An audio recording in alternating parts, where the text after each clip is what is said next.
You're listening to a podcast of spurious morality.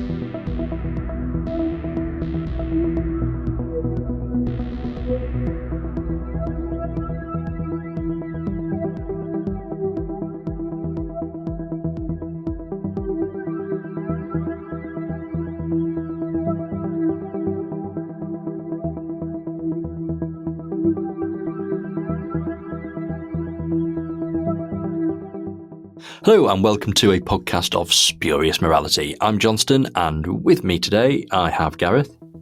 Hello. And I have Mark. Hello.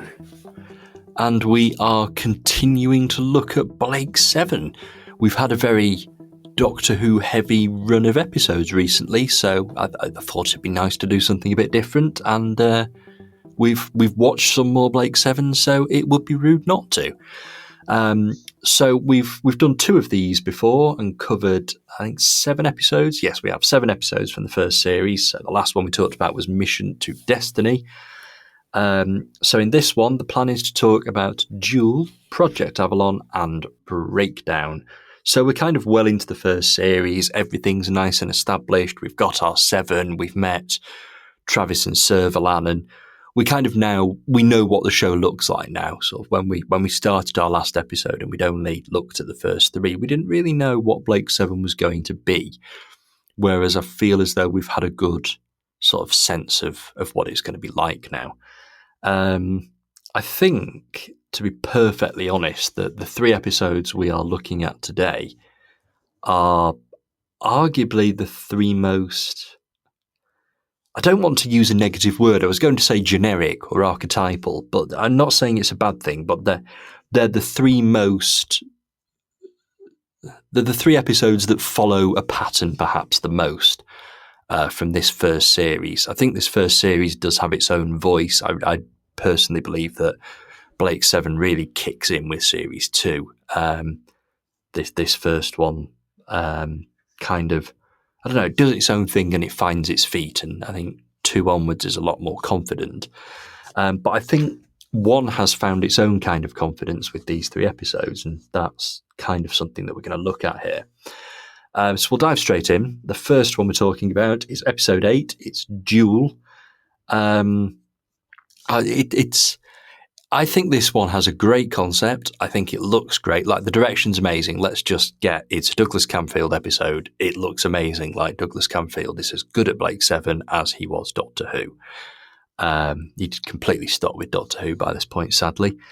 But there's one thing here that kind of makes it a bit weird, is there's no Dudley Simpson. Like, Douglas Camfield wouldn't use him. The 2 fell out. There's something to do with dinner parties or something like that, I believe. Anyway, they fell out. So this one automatically sounds different to all of the Blake 7. And I think it's very, very noticeable. So automatically this episode has its own feel. Now, I think whether you like that or not is probably down to personal preference. I have to actually admit I miss Dudley in this one. The episode itself is, in terms of concept, it's relatively straightforward. A couple of very powerful aliens like to make people fight, and the people that they're going to make fight are Blake and Travis. And we get this kind of 2 versus 2 in a forest type place, and it's basically, the setup is they're going to have a nice little scrap and they've got to fight to the death. My problem with it is that it just doesn't, I don't know, it's like, it's a great concept, but I just don't think it's realised in the best way. Coming into this episode, I think what I was expecting was, like, I think part 3 of The Deadly Assassin. Sorry, I'm talking about Doctor Who in a non-Doctor Who week, but part 3 of The Deadly Assassin, where it is pretty much this concept. The Doctor and another individual are basically in a kill or be killed situation. And when I first went into this episode, that's kind of what I was expecting. And it's actually very slow paced. It's very talky. It's very weird. You've sort of got a bit of extra threat going on. You've got your usual milling around the Liberator and having a nice little space battle with the Federation at the start. It's all very box ticky. I don't think the part of this episode that would have made it stand out is done as well as it could have been. I think that's probably on a writing level. I just feel like it should be a much more action-heavy episode than it is. I think that's kind of my main sort of takeaway here. I don't dislike it by any means, but I think that as a concept, it has far, far more potential than perhaps we actually get. Maybe this is the first episode of Blake 7 where we sort of really feel that budget's not particularly big. But that's enough of me. Do you want to talk to us about it, Gareth? Go ahead. Oh yeah, go on. So it does remind me of a few things, and you're right, Deadly Assassin is a good shout. It is very reminiscent of that. What I got mostly from it was Star Trek, the original series, particularly there's an episode called Arena, which is the one with the Gorn and Vasquez rocks, and it wasn't the only episode in the really early Star Trek where you have some sort of god alien come along and kind of wag its finger and sort of say, humanity, I don't think much of you, I'm going to put you through the ringer. It was the sort of thing that Q came to kind of symbolize in The Next Generation. So this is very much like Arena for me anyway. I suppose the downside of that is that if you take Blake and Travis and put them in a situation where they have to fight to the death, there isn't really anywhere for that to go. They can't reach a point where, for example, Travis says, I've misjudged you, Blake, or vice versa. They're both very entrenched in their positions, and it doesn't come from anything petty like prejudice or something. They've got very specific reasons. Blake obviously hates the Federation. You can see what it is. Not everyone can. And Travis is an obsessed person on a mission. So once you get to the end, skipping ahead a bit, and Blake has the opportunity to kill Travis and doesn't, the reason he doesn't do it is purely strategic. He just goes, well, it's better the devil you know. So if I don't kill Travis, then I know the guy who's coming after me, and I can hopefully predict a bit. And he does say a little thing about, well, I would have enjoyed it, but it all feels very, very minor for what is essentially, I think, a morality play. Is kind of the point of this setup. So you do wonder if the aliens, the two ladies who live on that planet, are both a bit like, oh, was that it? They don't get much bang for their buck for that.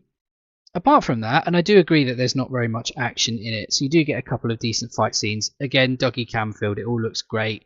There's some lovely location footage. There are a couple of bits definitely not location footage, like a bit of pickups with Travis and his little friend. Pretty obvious green screen, but oh well, the rest of it looks very good.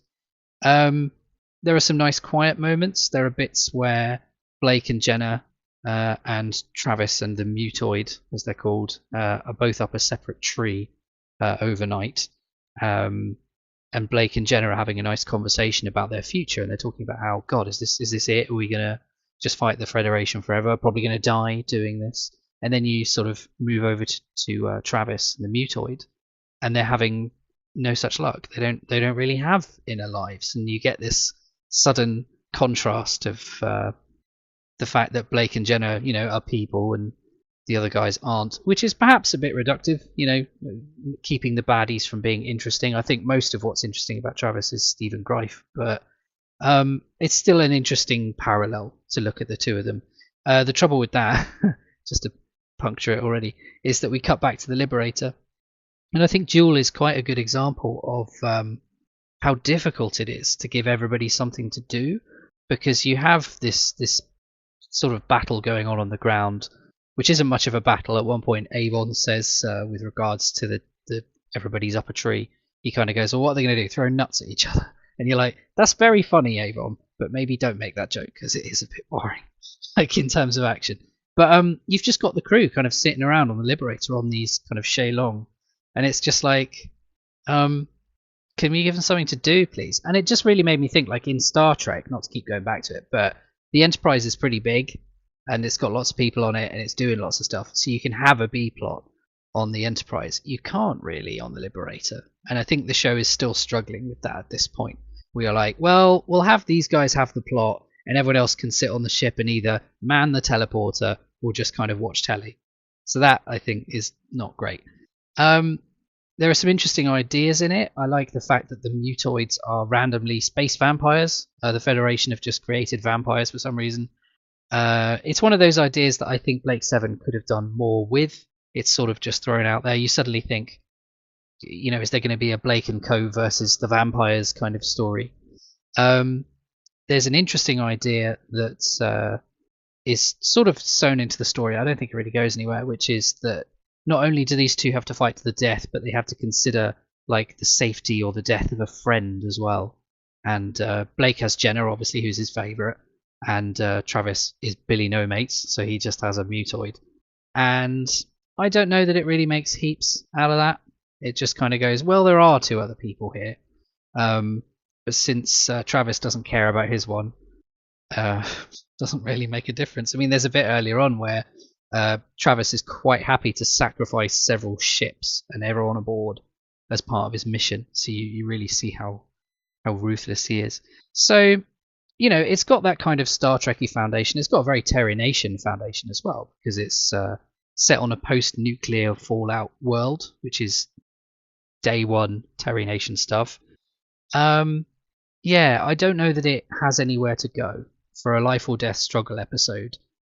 It's they scrap a bit. Blake decides not to because he's sort of vaguely a good guy, and that's that. Yeah, I think it's probably quite a popular one. I think a little Dougie Camfield goes a long way, but apart from the fact that it kind of mixes the sort of Federation-y plot episodes of Blake 7 with the more kind of random space hijinks. Like, it's so far we haven't seen a lot that do both. This is definitely a like space hijinks because you've got these weird aliens. But when I get to the end of it, I feel the same way as you, really. I kind of go, that feels like it should be more, I think. So it's good, but it leaves me kind of a bit wanting at the end.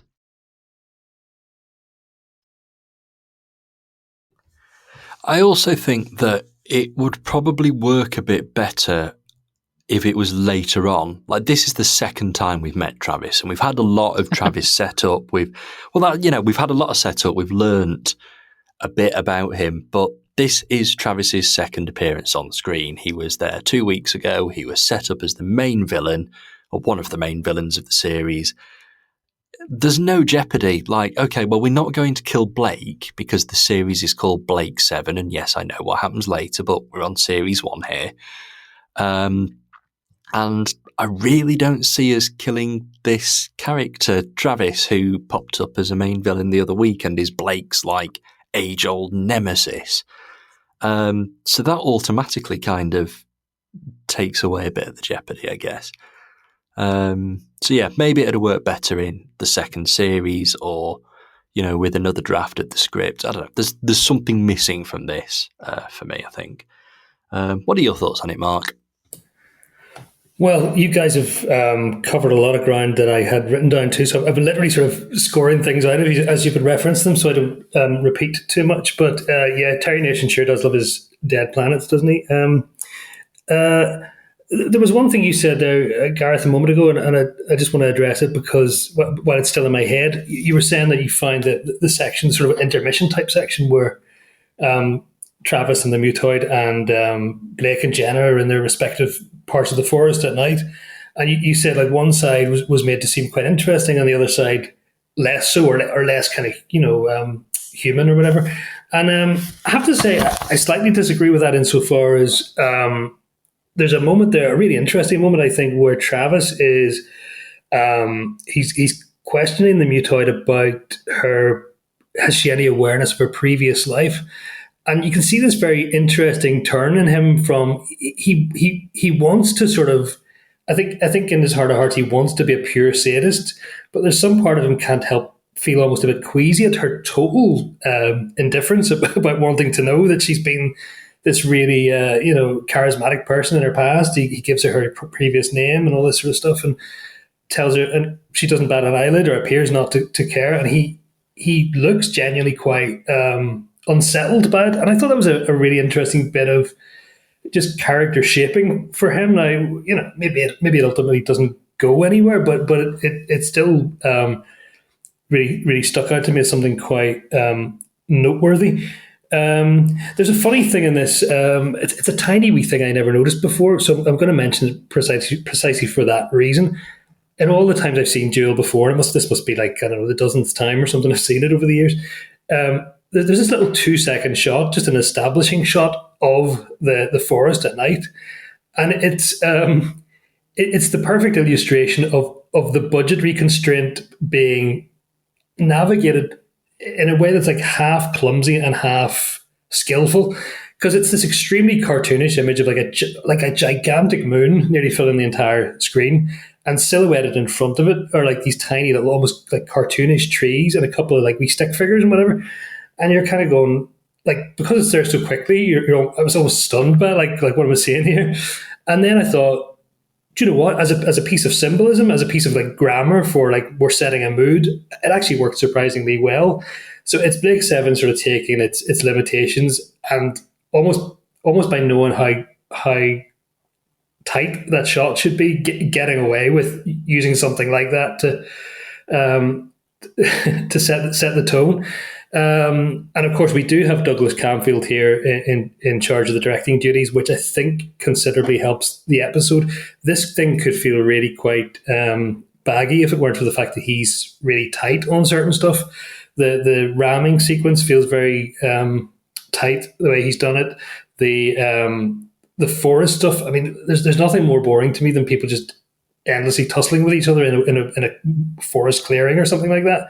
So I'm so glad that it did end up being much more like dialogue-y and with these little intermissions of character introspection that it did have.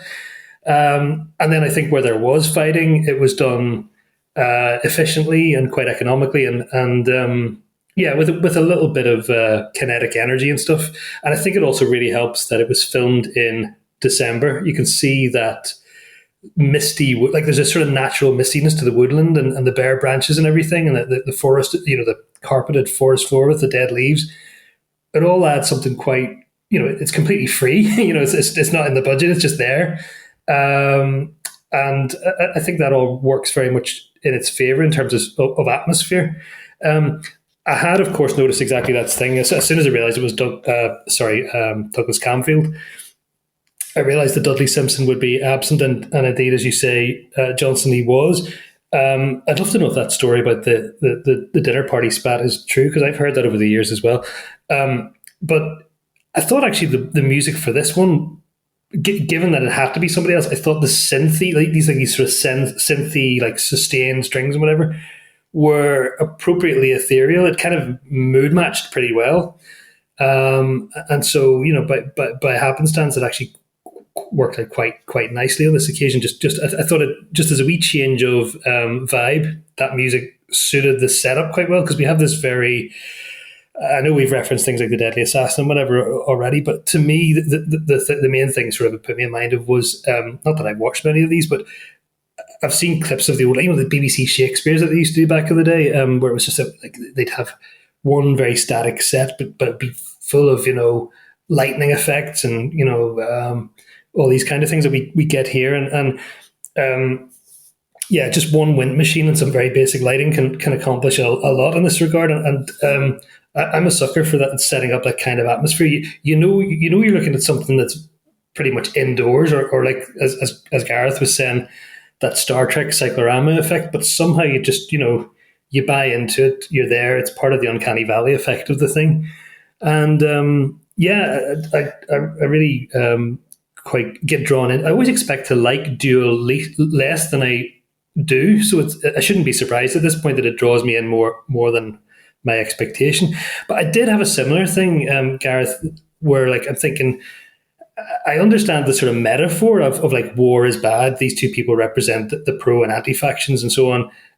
But in terms of the actual mechanics of it, like, is it about teaching or is it about learning? Because at the end, it's sort of implied by Cinefar that the Xerox character that Patsy Smart from Talons is she obviously cleaned up all the old Crone parts in the tail end of the 70s, but like she is implied to be the one sort of holding them back. They can't rest until she finally loses this sort of appetite for war.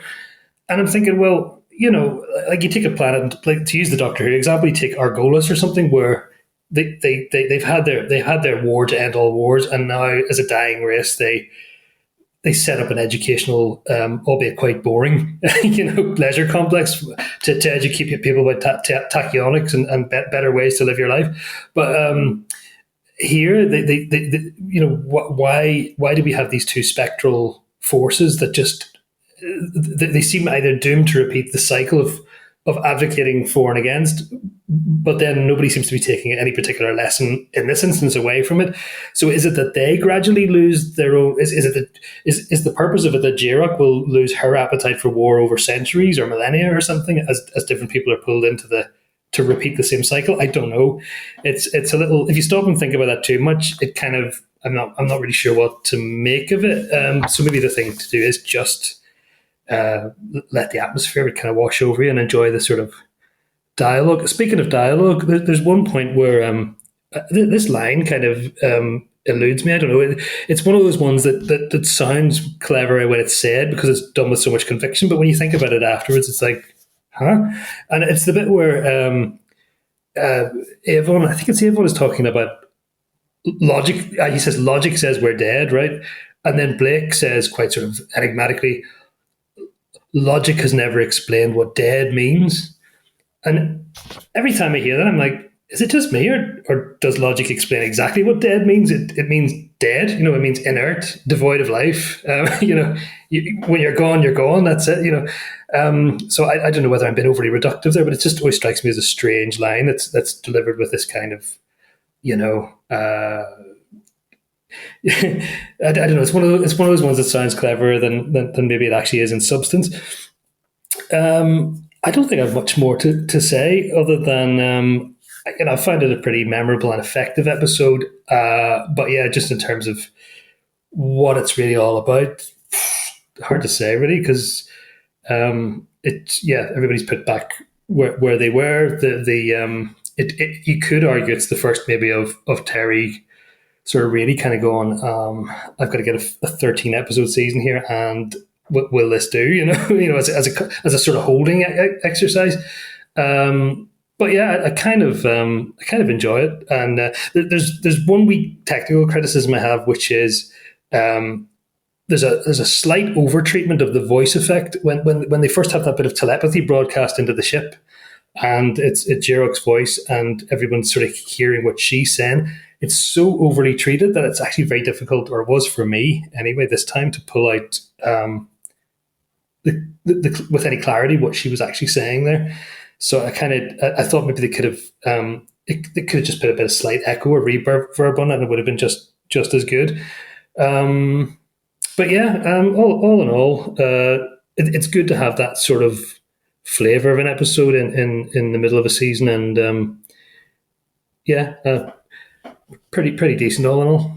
Something else has just occurred to me actually, which is Blake 7 kind of does this episode again in Death Watch, which is third season. It's a long time before we talk about that, and I won't go into it now too much, but I think Death Watch is brilliant. I think Death Watch is one of the best episodes of Blake 7 because it does something so much more interesting with that kind of one-to-one deathmatch idea. And it does have a B-plot. It has sort of a very, very strong Servalan B-plot. There is something else going on. And while it kind of makes something out of the fact that every other character is kind of just sat there watching on, like there's a point to it. There's a reason they're sat there watching on. So yeah, Blake 7 does do this kind of episode again, but I think it does it much, much better. But we'll get to Death Watch when we get to the third series, which is quite a way off yet.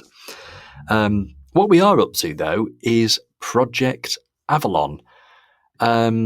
This one, I quite like this one. It kind of builds up the Blake 7 universe a little bit. There are other rebel groups and rebel leaders. It's not just that lot in the Liberator. There's all of a sudden we've got others out there as well. And I think the idea of Avalon is far better than the execution of the character Avalon in this.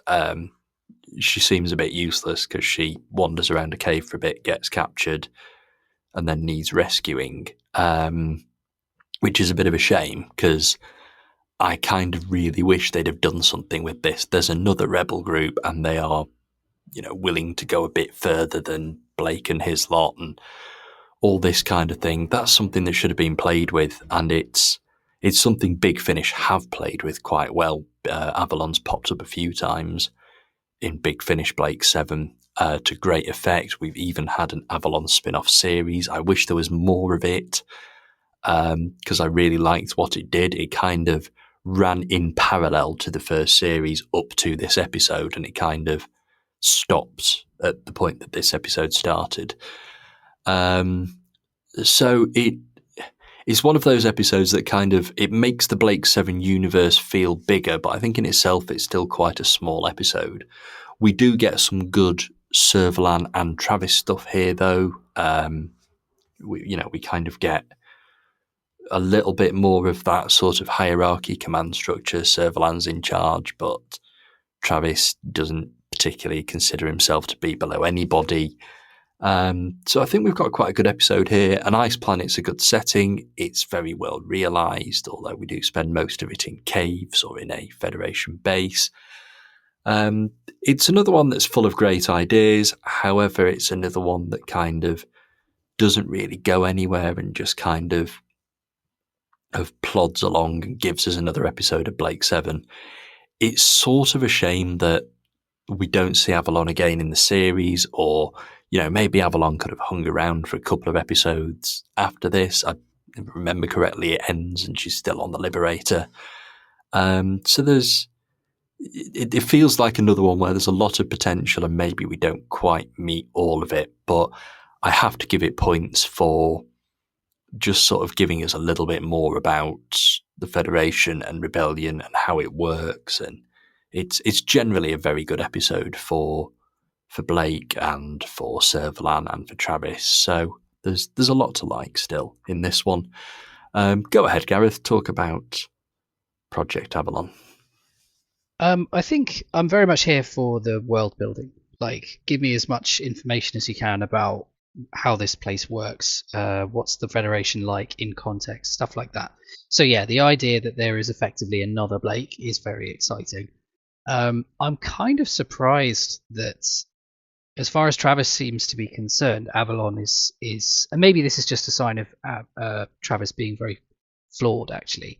But he's like, great, we've got Avalon, we can use her to get to Blake. And you kind of think, hang on, from the sound of it, she's a bigger get than Blake, because she's got a whole network and she's got, rebel bases in mind and stuff like that. She's got it all mapped out, and she's having a shocker of a day, obviously, because one of her team has just full on sold her out.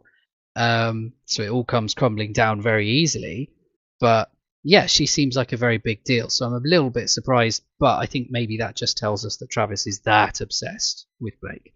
I think it is bizarre. Like, I know that television wasn't really serialized as much as it is nowadays, but the fact that Avalon is there at the end of the episode, and then she's not only not in the next episode or mentioned, but I think I'm right in saying doesn't reappear in the series. I mean, please correct me if it's been a while since I watched it all, but that just seems bananas. Like, what are you doing? Why have you set this up? And I guess it was just, well, Blake's the big dog. We don't want to muddle things by introducing another Blake. But I would certainly agree that Avalon, despite being a very good character, and I think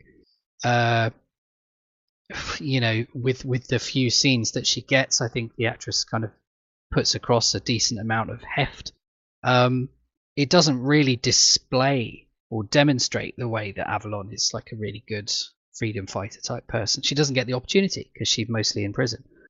So that's a bit unfortunate. But I like the basic world building of it, even if the kind of imagination of the series at the time is a little bit sporadic, so they don't really notice that they've got this.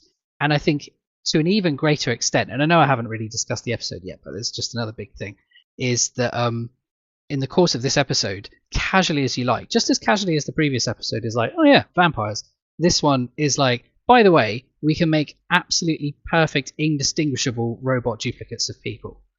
And I'm like, hang on, what? It's like great, that's brilliant. That's a level of technology I can believe they have. But that's a can of worms, surely. So like their brilliant plan here is to have a honeypot situation where Blake wants to rescue someone, but actually it's a trap, and they're gonna kill them when they get on the Liberator and all of that. So it's an amusing enough plan.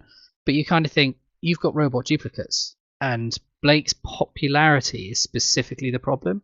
So I reached a point in the episode where I kind of started imagining, well, why isn't there an episode of Blake 7 where they just make a duplicate Blake and have him run around doing appalling things?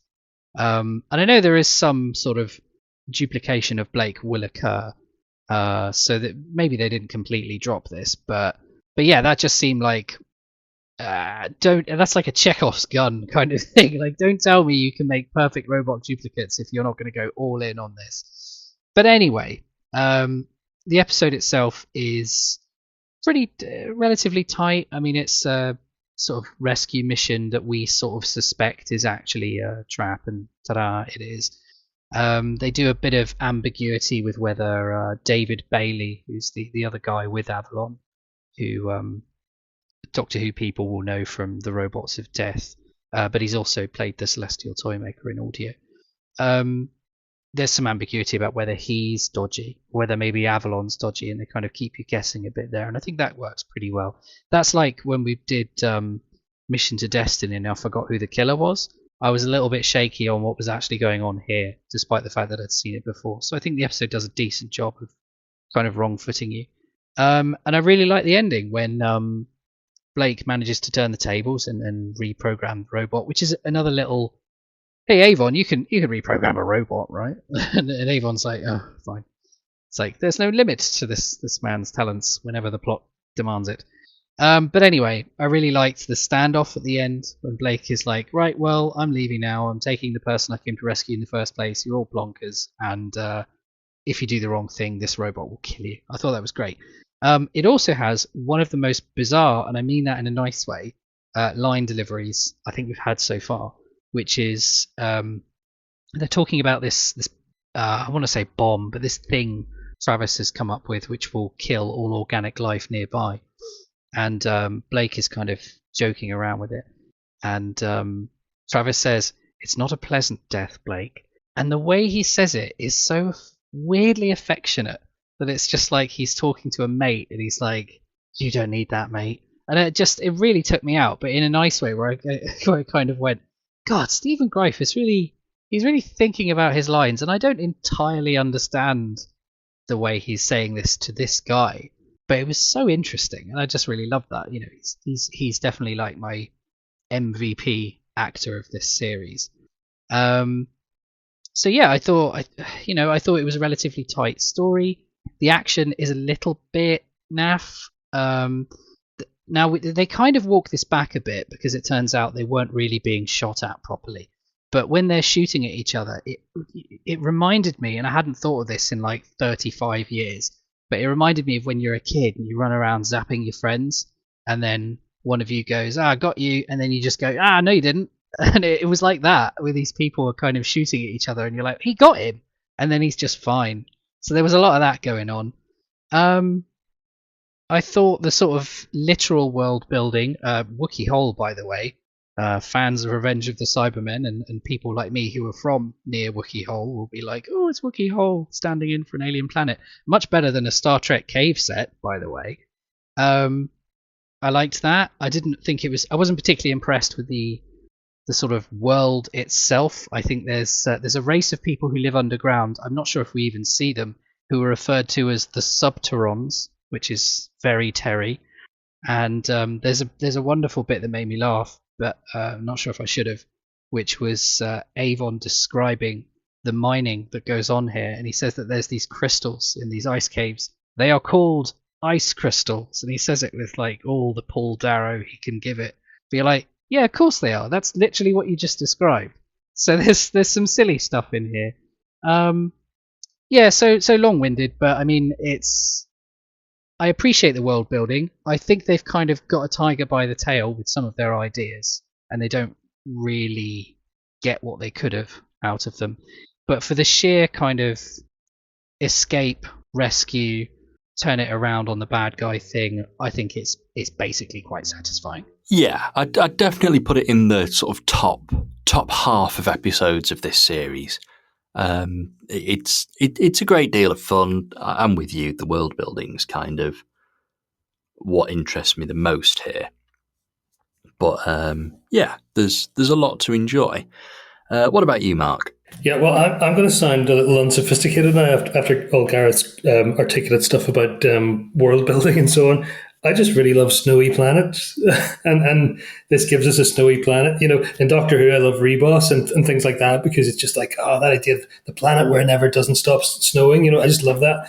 And, you know, these 8-year winters and things, I don't know, for some reason that's always really captured my imagination, and I can forgive an episode lots of other stuff as long as it's kind of set in that kind of very, you know, wintry kind of thing. And I think it's maybe something to do with that combination of the hostile surface and, you know, the otherwise very needfully indoorsy kind of life that the inhabitants, you know, that it forces the inhabitants to live in, you know, catacombs and caverns and all sorts of things. So it makes for you know, tons of atmosphere. Quite a frivolous and silly thing I'm going to bring up now, but there's a moment in this where it was amusing to see Stuart Fell as the person who initially steps forward to try and be, you know, try and protect Avalon from being revealed. So, but he's taken immediately at gunpoint and his mask taken away. And it almost felt at that moment like you know, the fourth wall was being broken, and there was an implied, you know, if Avalon doesn't give herself up in the next 30 seconds, I'm going to keep this stuntman's face on camera so long that he will not be able to work again for 6 months, you know. So it just made me laugh in the moment. Anyway, yes, Wookiee Hole. I had no idea you lived close to it, Gareth. I take it you've been at some stage. It must be amazing to go in and see and you know, picture all the ghosts of those Cybermen and these guys running around and everything else. And of course, Michael E.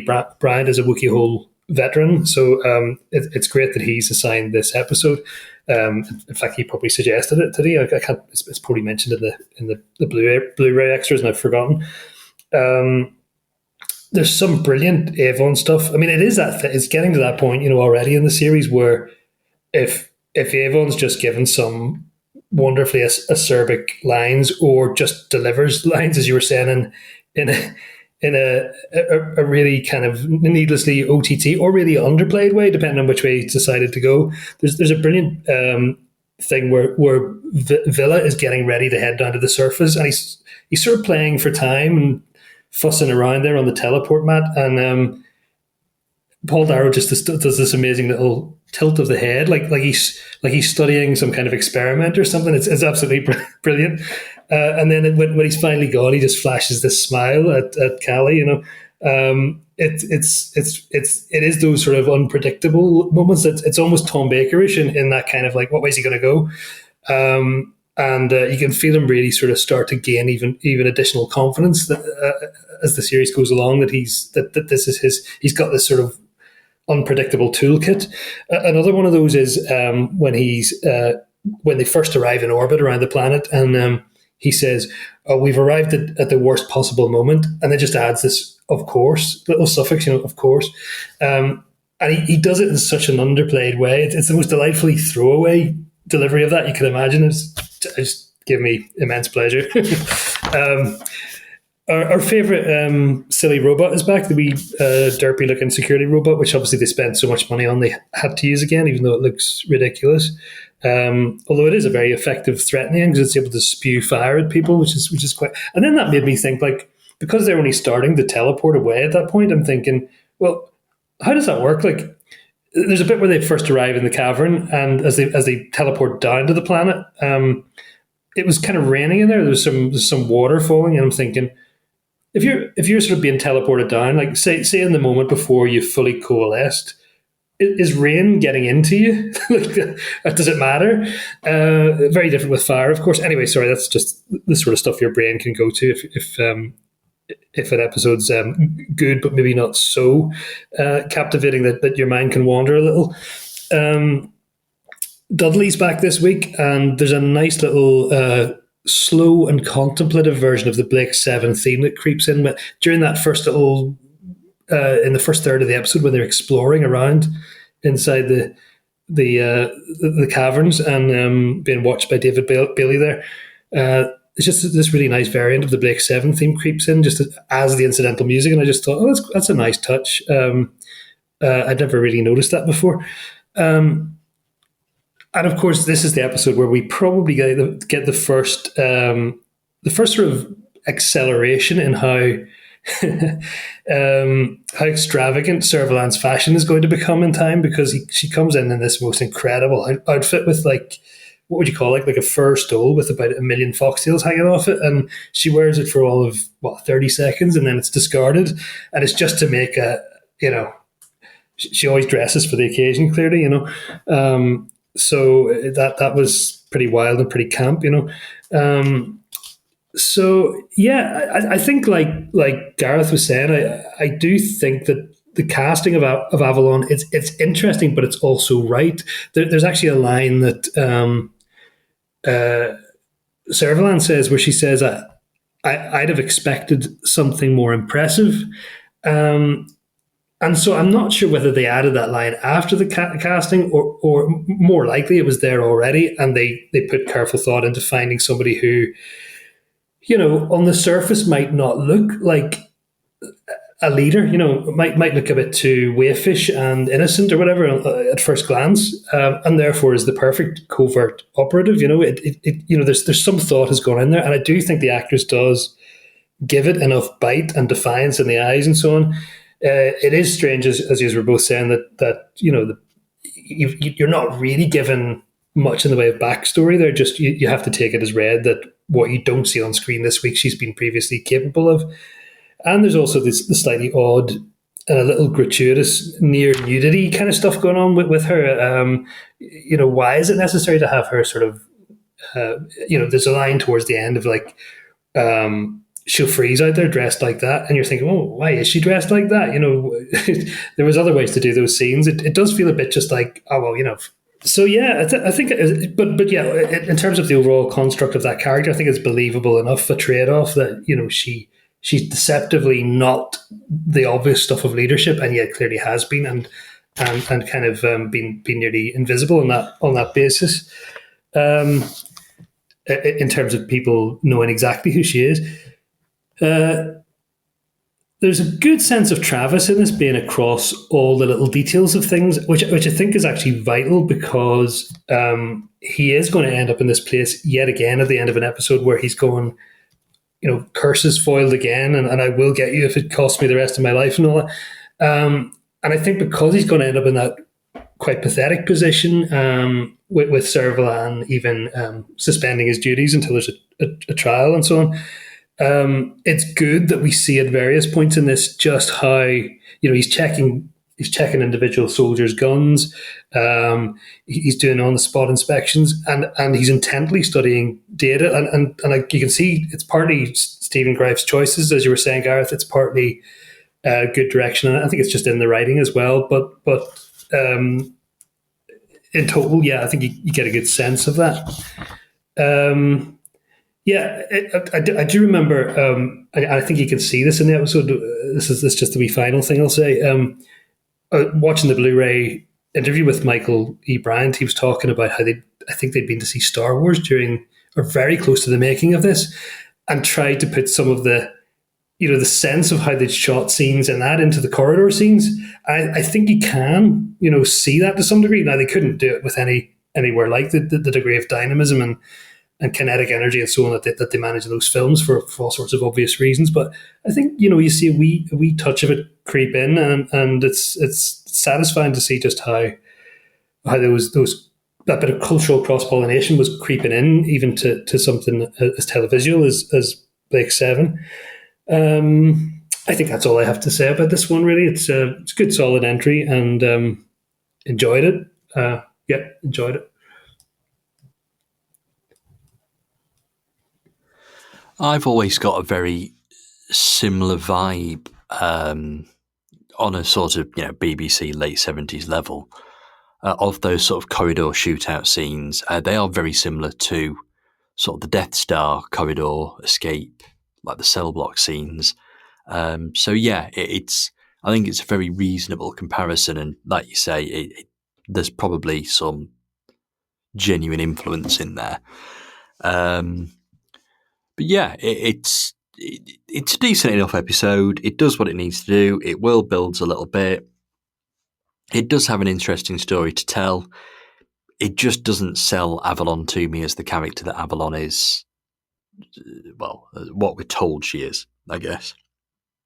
And that may be its biggest flaw. Like, it would have helped to have maybe at the very start a little prologue bit where we just see Avalon doing something epic, and then we can all kind of get on board with it. But she just spends the episode being a little bit helpless, really, which isn't ideal. Let's move on to the last episode we're discussing today, then. That is Breakdown. And the thing I like about this one is that it was kind of seeded earlier in the series. We have had references to Gan's limiter. So it's good that it becomes kind of a main plot point here after it's been referenced earlier on. We learn a little bit more about it, but not much. We've kind of discussed before how there's some rather unflattering fan theories about Gan being actually a very horrible, sort of monstrously murderous, hates women type character. And the series doesn't help itself. This is, I've complained before about, us having episodes where a good chunk of time is just wasted by characters milling about the Liberator. There's so much of it in this, but I really like it. I think it's good milling around the Liberator. I think it's interesting. We do see the crew having to solve a problem that isn't, oh, Travis is shooting at us again. How do we outsmart his spaceship this time? Zen, let's have some technobabble, please. Gan is one of them, and they genuinely go out of their way to kind of keep him safe and get him fixed. Which, when you think about it, he's killed in halfway through the next series, and that does have a big impact on them. It's almost like Gan is most important when he's not actually awake or alive or on screen, which is a bit of a shame, really. I do think that perhaps they never quite got his character right. But it's good that we've got a Gan episode. And the limiter it's a pretty good concept, actually. Like, it's the sort of thing I can see genuinely happening in still sci-fi future, but not the massively distant future kind of thing. It's something that Doctor Who's played with. It's something Blake 7 plays with a fair little bit, how we deal with crime and criminals and prisoners and that kind of thing. And it's pretty good. We've got Julian Glover in this one. Julian Glover's brilliant, fantastic bad guy, sort of surgeon with a unhealthy hand obsession. It's pretty brilliant. We even have the line, Blake threatening him. We see Blake be pretty nasty here, but Blake threatens him with, do the surgery or I will destroy your hands. Like, yeah, wow. That's some pretty nasty but pretty good stuff. But I think it sort of lets us see a kind of desperate side to Blake. We've got a bit of an Avon B plot as well. Avon sort of nearly gets tempted away again. It's only the fact that he basically gets grassed on to the Federation before he can leave the Liberator that stops him from leaving. It's good that we're getting more Avon material. Mark, you pointed out that we're starting to get some really good Avon lines, pulled arrow deliveries and that kind of thing at this point in the series now. I still think that the point where we get to see the real Avon is Deliverance, but we're definitely moving towards Avon actually being the highlight character of the series here. So yeah, all in all, good episode. Not a lot happens, but we do get to focus on the characters a little bit. And actually, I'm okay with us kind of stopping, taking a break, not having yet another scrap with Servalan and Travis. It feels like it's getting old already, even though they've only been in 3 episodes. And yeah, I like what this does. And I like that we focus on Gan. And I like that it's more of a human problem. It isn't just a case of shoot it and blow it up this week. We actually have to find a solution. So that's enough from me. Gareth, go ahead. Talk to us about Breakdown. So I do like that it's an episode about Gan, because he hasn't had enough to do, and I think that's probably emblematic of, as you say, they haven't figured out his character, and I'm not sure they ever do.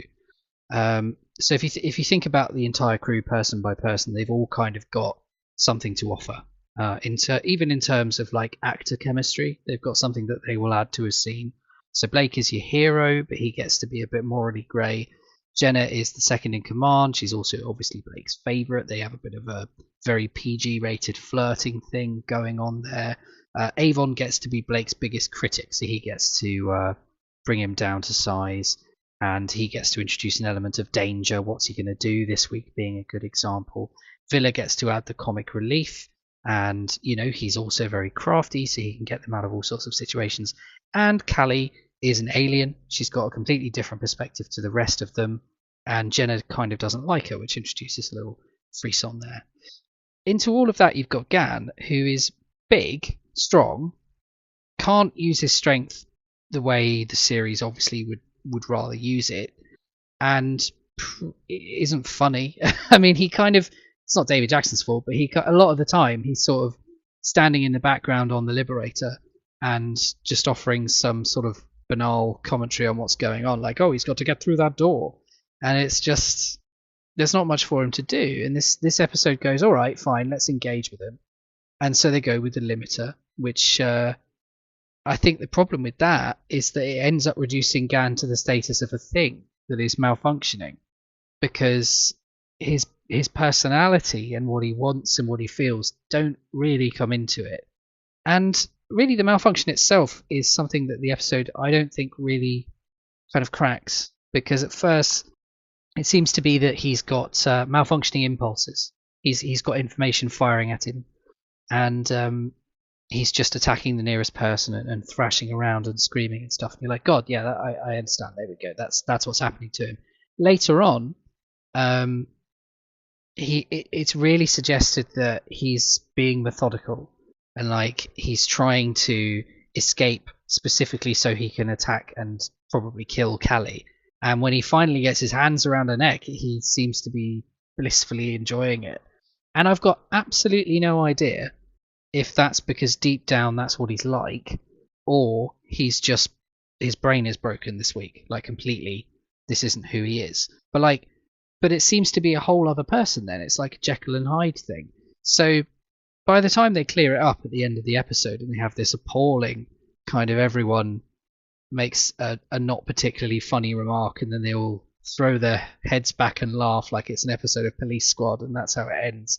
By that point, he's become the entirely benign kind of giant puppy again, and I kind of feel like, have we learned anything about him? I mean, is Callie going to ever look at him the same, or is she just going to act normal now? I don't know. So I think it's nice that it is an attempt to give Gan an episode, but I think the attempt that they make is firstly a bit botched, and secondly, like, it kind of just underscores what a problem Gan is, because it's just, yeah, I don't know what you do with him. I think the flirting with Pamela Salem in Cygnus Alpha is the best thing he got, and they didn't really capitalize on that. So yeah, I think as a character episode, it's particularly flawed. I do enjoy the fact that they are kind of buzzing around and trying to figure out what to do with him. I'm not sure Terry Nation or more likely Chris Boucher, in terms of actually writing it, are really sure what they're doing with the rest of it, because it takes about half an hour to get to the Julian Glover stuff, and until then it's a little bit like, okay, what can we do now? And there's some fun bits, there's a bit where they talk about, oh, we need to take Gan to a hospital. Maybe we can take him to a hospital where they have non-humanoid people. I'm paraphrasing very badly there, but just the idea that there are non-human aliens out here is very exciting for a series that clearly hasn't got the budget to really show us that. But yeah, just hearing about it and having them all kind of nonchalantly go, oh yeah, aliens, that's very exciting. There's a very funny line, again on the Avon train with funny lines, where they say, oh, is there any intelligent life there? And he says something like, is there any on the Liberator? And then someone makes a remark about how the aliens don't particularly care for humanoids, and he kind of goes, yeah, well, there we go, that means they're intelligent. So there is some good stuff, but I do feel like the episode is really spinning its wheels for half an hour, and you've got this thing where they have to like crash into a black hole or something in order to get through where they're going, because Zen at this point has turned himself off for some reason. He's decided it's too dangerous, so he'll just turn himself off. Now and again Zen does this kind of thing, and you just go, it's exciting that he's unpredictable, but I don't think he makes any sense sometimes. So yeah, the first 2/3 of the episode I find are very like straining to sort of be something, and it's not really sure what it is. Then we get to this station, and suddenly I think the episode gets a lot better. Julian Glover, he only has 20 minutes of the episode. I think it's important to note that, because when you finish watching it, I don't think you feel like that was the case. You're like, Julian Glover is going to give you an hour's worth of television. He might only have 20 minutes, but he'll make you feel like he's really invested in that character. And this character he has like shades of sort of Scaroth in his dismissiveness and his pompousness, but I really like the fact that he's incredibly full of himself. And when, like you say, when Blake does that sudden threat to destroy his hands, which is just a great way of putting it, suddenly he's brought down, and you're like, oh, this man is actually not the big I am. He's defined by his ego. That's quite good. I think that's well done.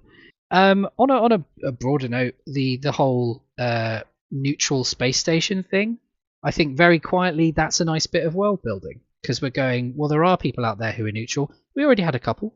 We had a spaceship full in Mission to Destiny of people who are from a planet that's not affiliated with the Federation.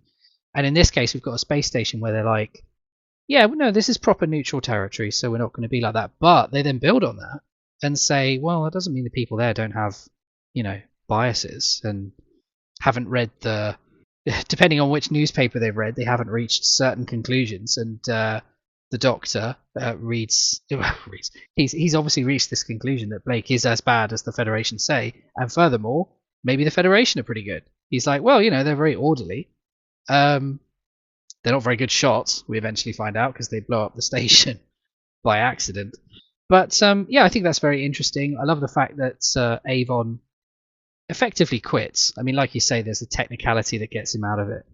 But he reaches this decision because Blake is stupid. He says something like, if this is the level of stupidity around here, then I can't work with this. And I like that. I like that Avon is willing to humour this whole freedom fight, but only up to a point. I mean, he's got to stick with his look. If these people are literally so idealistic that they will just get us killed, then I'm out.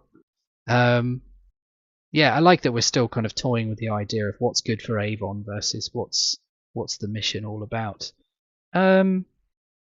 Yeah, I'm not very impressed with it. I'm glad they tried a Gan episode, but he might as well be, the Liberator, packing it in halfway through. But I'm glad we got Julian Glover. I'm glad we got the space station stuff, and I'm glad Avon is kind of keeping it interesting by nearly quitting. Yeah, that's about it, really. I think this one is actually far more interesting than it would have been if it was a Zen's not, the breakdown was Zen or the breakdown was the Liberator, and we had to go and, I don't know, collect a part, something like that. So yeah, I think that I'm glad it's a human member of the crew, or a humanoid member of the crew, that's kind of that's in crisis here. I think that makes all the difference. But we've said this is the Gan episode. Actually, it's not. He spends a good chunk of it unconscious, and it's how everyone else around him is acting. So it's not the Gan episode at all. It's the what do we do with Gan episode. Anyway, Mark, do you want to break down? Very good. I had a feeling you were going to say that. I've been waiting to use that. I'm happy not to be disappointed. So, yes, I'm too easily amused. What can I say? Poor David Jackson. This episode was always coming because they did seed the Liberator idea in, and obviously it was headed somewhere and it had to come to a crisis point. So this isn't just the result of I think you can sense Terry Nation arriving at a point of real fatigue here. That thing about getting to the space station really only in the back third of the episode, which is where it becomes kind of doubly and properly interesting, is true. And I think there's some real padding in this one. And then, of course, a lot of that padding is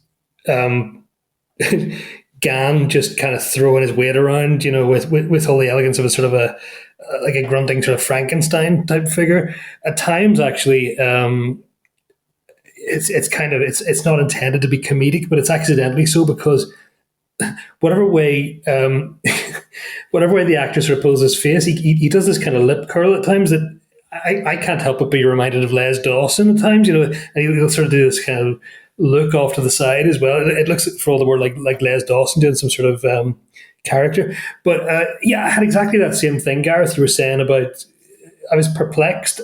I've been perplexed before, and it happened all over again this time watching it, as to what on earth is going on with his condition. In a sense, that they're actually in danger of that fan theory, of giving it the most traction in this episode, because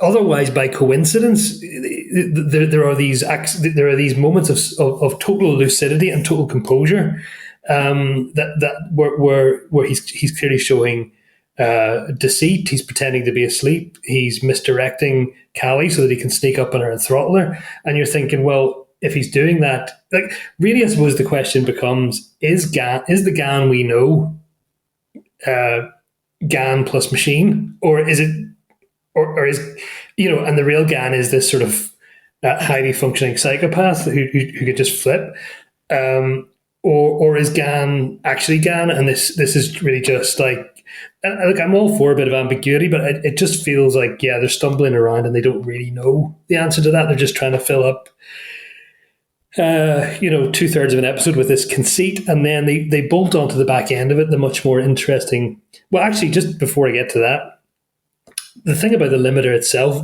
does beg all sorts of questions. You were saying earlier, Gareth, about the business with robots. Once you've introduced the idea of mass-produced robots being a possibility, duplicates and so on, it's a similar thing with the limiter here. Who gets them? How many of these things are there? Are they cheap? Can they be mass-produced? To whom are they given? Is it only psychopaths? Is it particular people with particular psychological profiles? Why them? Are they sort of experiments, and then the experiments stopped, and so there's only very few of these people around? And also, more frivolously, how careful do you have to be combing your hair in the morning? Because, put one prong through that thing, it's going to, those wee filaments look very delicate. So you could be, fine in the morning, and then, you brush your hair, and the next thing, you're running around knocking people over like Frankenstein. But to be slightly more serious, I think it was very nice to have. It was a very interesting little touch they put into that with when Avon pulls that thing out of his back pocket, where he suddenly reveals the potential bolt hole and effectively sacrifices it to save Gan. He does it. You can see him sort of think it through, size it up, and go, okay, without obvious resentment or anything, I'm just going to, quickly, spontaneously put this idea forwards and very ungrudgingly give it up to. He would never use the word friend, but perhaps that's in the psychology of it. If it's not, then it's purely about, look, this guy is a member of the 6 or 7 or whatever we're calling ourselves this week, and we need the built experience between us and the trusted dynamics. Whatever it is, he's quick, he's clean with it. He's just like, right, this is what we need to do. Contrastively, you've got Villa, who is much more overtly vocal about, Gan is my friend. Like, what do we do? Like, we've got to do everything to save this guy, and yet, as soon as this gamble of traveling the notionally unsafe zone, actually unsafe zone as it turns out, is put forth, he's very resistant to it. He fights it. He's arguing. He's buying time all the time. Gan is dying, so that's very interesting. And it's not that his friendship with Gan is any less authentic. It's just a very interesting tale about how these two guys are under the same type of pressure and how what they will do for their friend, and how unemotionally, or that's a thing actually. Sorry, in the previous episode, or a couple of episodes back, I think it was in Duel, was it? Yes, where the business about Avon being a machine, which is something actually Big Finish turned into a whole Liberator Chronicle episode. That idea of Avon as machine, he's able to even fake being one at one stage, like an android or something in one of their episodes, because he's supposedly so close to that kind of cool calculation. But I think you get these glimpses of the emotional heart of Avon that he would seldom want to reveal, but is clearly there. It's blink and you miss it. It's like, that's the other thing, isn't it? Last in Duel, we also got that moment where he wanders off the bridge because he's not going to sit there with the rest of them and watch, to demonstrate that he cares. It's not necessary, he says, to demonstrate that you care by being there. And Villa says, was that an insult, or did I just miss something? And Callie says, no, you just missed something, which again was a lovely character reveal about Avon's more complicated than he would like people to see emotional life or psychology. But so in terms of them, when we get to the ship, it's definitely the most sort of compelling part of the episode. I think it is partly down to Julian Glover's performance, but you also get this really odd little trilogy of people. You got Professor Kane himself. You've got this guy called Reno. And then Reno, like he seems to be, I don't know why he's initially been written like this, but he seems to come in like he's walked off the set of a Carry On film, and it's all about, oh, pretty girl, and oh, here's another pretty girl, and oh, that's my lucky, and it's like, where's this stuff suddenly coming from? He's really like, I don't like from something from out of the ark, and but I wonder was the point, and then you've got the third guy, I can't help think of him as like Terry Jones, because that's who he looks like, the sort of admin guy. But this Reno character, I wonder, did they write him like this sort of Carry On type figure, like, I don't know, I guess kind of sexist in a way, like future sort of like everyday sexism, man. These guys are still around in the future. I wonder, did they write him like that, so that when he suddenly goes to this position of having to be the person being very earnest and expressing moral anguish and outrage at Julian Glover's character's sitting there and doing nothing while Gan dies, was it to make that sudden sidestep kind of almost like wrong footing for the audience, and also to mirror the reverse move on Professor Kane's part, because he, having seemed to be almost like a kind of a benign ally initially, he suddenly flips into having that's just been a bit of a veil for his true intent, which is to grass them up to the Federation, because he clearly has very he's not being objectively moral, but he clearly has a sense of what it is to be a good Federation citizen. So yeah, that was. That all that stuff, and yes, the threat, that moment where Blake just cavalierly throws in the threat about destroying his hands is so chilling. Partly because it is delivered in that cavalier way by somebody who is our notional hero, But I think what also makes that really work well, or really additionally sells it, is actually Avon's reaction. Just a second or two later, he kind of looks over with a kind of look of half shock and half admiration, I think, for this chilling threat. He's like, "Oh, right, okay.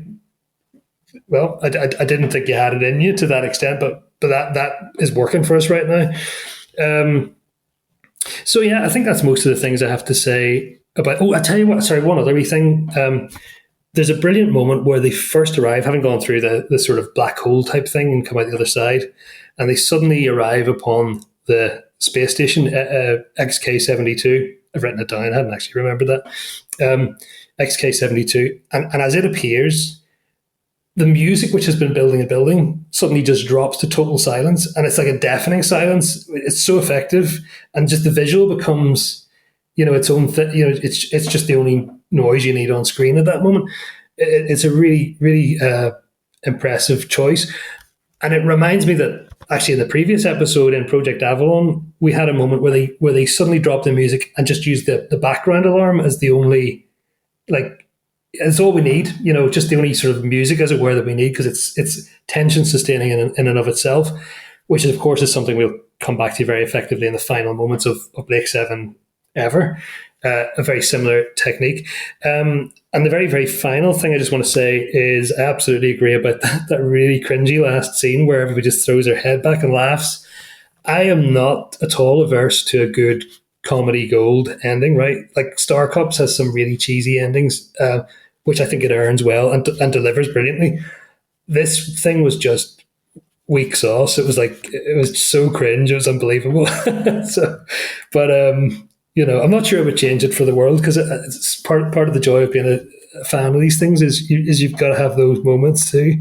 Take the rough with the smooth and all that. But it's not good, is it? The old everybody laugh, while it wasn't even a particularly funny thing he said, was it? It was something like, let's get you back to work or something like that, and then they're so anyway, that's pretty much all my thoughts. I think definitely the one, I think, of the season so far that to me has felt most padded, but those last few scenes on the station, and particularly sort of that stuff around Avon losing his bolt hole and everything, really kind of pulled it up a lot towards the end. So yeah. I think it's a case of all three episodes that we've discussed today. I think it's a case that they have more potential than we actually get from them, or maybe it's a case of they have some really, really good bits, but they could be stronger episodes, something along those lines. I really don't mind the padding in this one. I really don't, because I think we get the good Avon stuff, and when you get there, you do get Julian Glover, and he's absolutely brilliant. It's a funny one to sort of talk about breakdown, and we've definitely, we are towards the end of the series now. We're not quite there with it yet. The series does actually go somewhere. We do get a bit more of a storyline in the last couple of episodes, which I do quite like. Which kind of sets us up for the future, and that's something we'll discuss next time we get together to do this. But yeah, I like the three that we've discussed today, but I think that all of them potentially has more to offer. And I think that the difference between a lot of this stuff in Series 1 and the stuff we get in Series 2 is that second series does a little bit more to fulfill its potential. But we're, like I say, we're not there yet, but we'll get there. So it's been great to talk Blake 7 again with you guys. We will be back to do more soon. But in the meantime, I will say thank you and goodbye to Gareth. Thank you very much. And thank you and goodbye to Mark. Bye-bye. And we will be back for more Spodcasting very soon. Goodbye now.